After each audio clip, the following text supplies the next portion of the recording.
আমার আজকের রেসিপি নতুন পদ্ধতিতে সহজ সুস্বাদু ডিমের ঝোল। না বাটাবুটির ঝামেলা, না ভাজাভুজির ঝামেলা। কাউকে খাওয়ালে জিজ্ঞাসা না করে পারবেই না যে আপনি রান্নাটা কিভাবে করেছেন।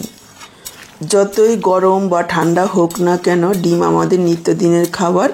প্রতিদিন একঘেয়ে না খেয়ে মাঝে মাঝে যদি এইভাবে নতুন পদ্ধতিতে রান্না করা হয় তাহলে খেতে কিন্তু ভীষণ ভালোই লাগে।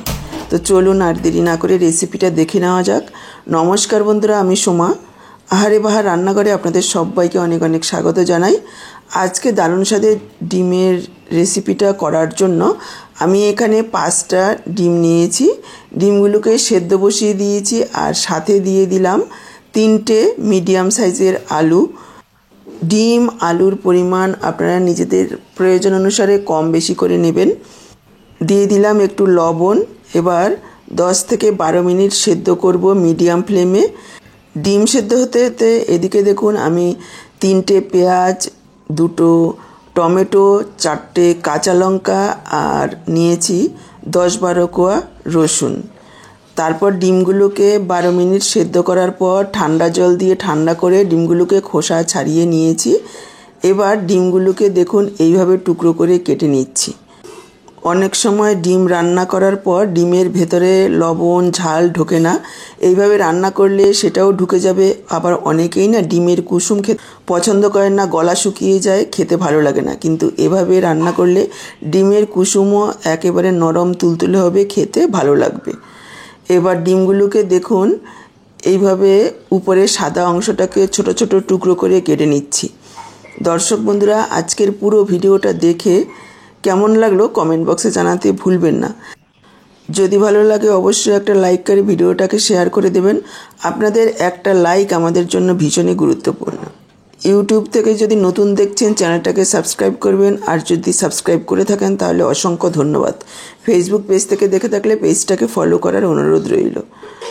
দেখুন সবগুলো ডিমকেই আমি এইভাবে কেটে নিয়ে কুসুমগুলোকে গোটা রেখেছি আর সাদা অংশটাকে ছোট ছোট করে কেটে নিয়েছি। আর এদিকে পেঁয়াজগুলোকে এইভাবে পাতলা পাতলা করে কেটে নেব। টমেটোগুলোকেও লম্বা লম্বা করে এইভাবে পাতলা করে কেটে নিচ্ছি। আমি এইভাবে কাটছি, আপনারা চাইলে আপনাদের পছন্দ অনুযায়ী কেটে নিতে পারেন। সপ্তাহে 1 থেকে 2 দিন তো ডিম খাওয়াই হয়। অনেক রকম রেসিপি খেয়েছেন, একবার এই নতুন পদ্ধতিতে রান্না করে দেখুন। আশা করছি এই সহজ পদ্ধতিটা আপনাদের কাছে ভীষণই ভালো লাগবে। পেঁয়াজ, টমেটো, কাঁচা লঙ্কা আমি কেটে নিয়েছি আর রসুনগুলোকে একটু থেতো করে নেব।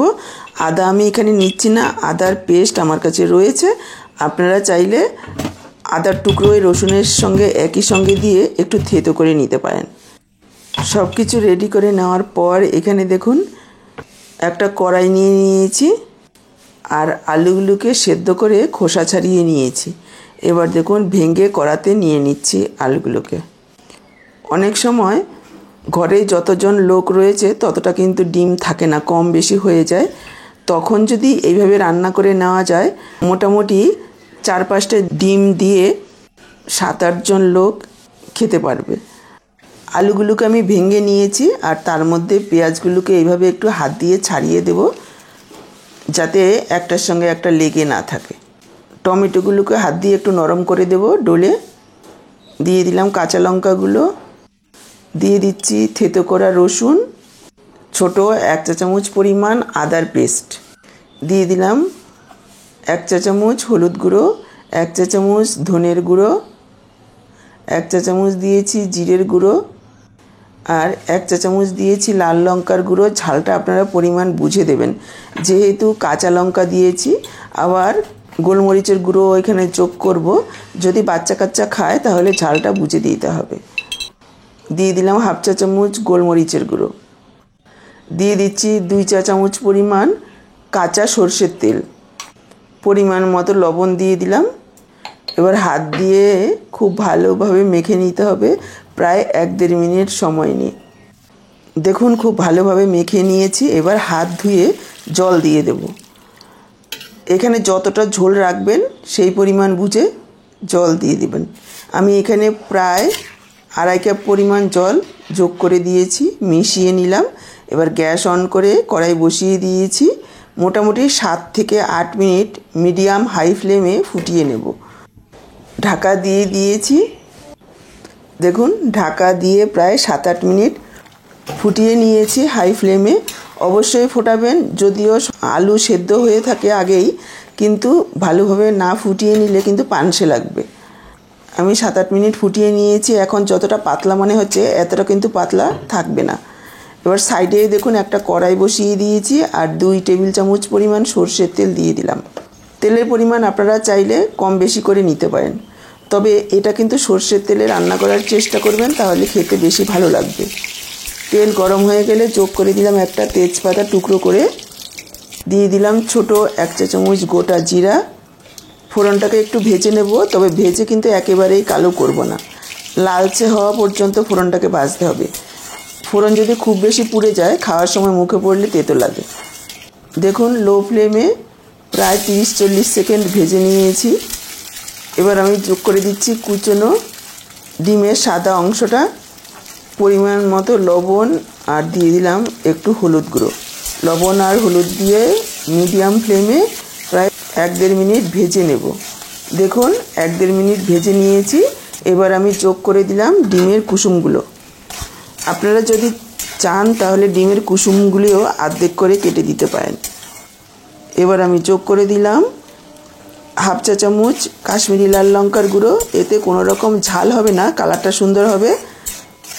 এভাবে যদি শেষ মুহূর্তে একটু কাশ্মীরি লাল লঙ্কার গুঁড়ো গরম তেলে মিশিয়ে দেওয়া যায় তাহলে কিন্তু কালারটা খুব সুন্দর আসে।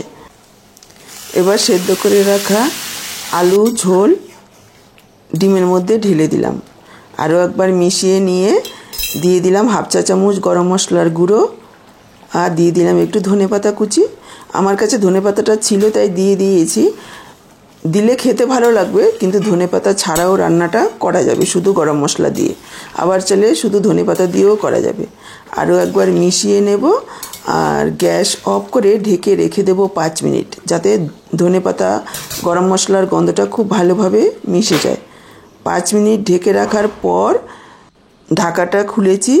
দেখুন কালারটা দেখেই বুঝতে পারছেন যে কতটা লোভনীয় হয়েছে দেখতে, খেতেও অসম্ভব টেস্টি হয়। এত সহজ একটা রেসিপি এতটা টেস্টি হয়, না খেলে আপনারা বুঝতে পারবেন না।